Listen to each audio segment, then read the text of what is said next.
Альбертовна, Гүлжан, прогноз неблагоприятный. Мы его теряем. Как? Мен Алияға барып қалай айтамын мен оны? Жоқ. Сосын Д3 бересіздер ма? Қайдағы Д3, қайдағы омега, бала реанимацияда. Сол кезде мен Алияға келемін де айтам. Алия, короче, мен Д3, мен омега, жаңа муа деген нәрсе бар. Муаны беріп, сен тығып балаға бер.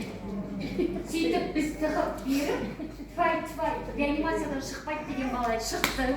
Бірақ та, помните, бір снимок бар. Бұлғи көрсетуші ғой, өкпенің жартысы жоқ. Сол ұлдың мамасы осы Алия.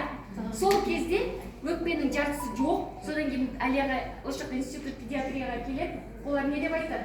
3 айдан кейін Алия келесін, Алияның өкпесін алып тастаймыз.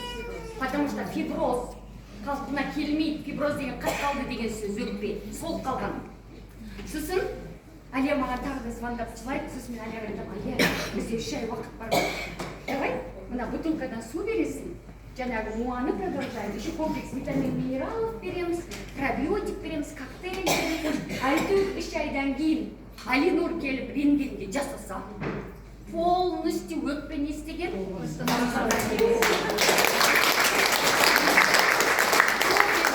Алия маған снимокты жібергенде, мен Алиямен қосылып, мен отырып жылап отырмын да ойладым.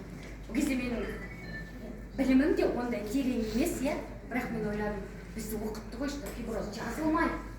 Қалай ол қалпына келді. Одан кейін антиэйдж мектепке келемін. Сол кезде былай айтады. Если мы убираем окислительный стресс, лактатты, ощелачиваем межклеточное пространство, то можно добиться дефиброзирования органов. Қатты қалған органды не істеуге болады? Жұмсартуға, қалпына келді. Ол Алинур 4 жаста ғой. Одан үлкендердегі қатты қалғанды қалпына келтіру қиын, білесіздер ме? Неге? Потому что бізде мына жерде мусор көп. Біреуге обида, өсек, өтірік. Балаларда ондай жоқ. Балалар тез жауап береді. И вот сол кезде Алия, қазір Алинур нешеде? Алинур 8-де, Алинур еще отличник. Көзіне очки тағады, еще өзін айтады екен, мен ботаникпін деді. Так что Алинурдың аман есен қалу, Али айтатын сөзің бар ма? Просто бір-екі ауыз сөз. Қайырлы күн.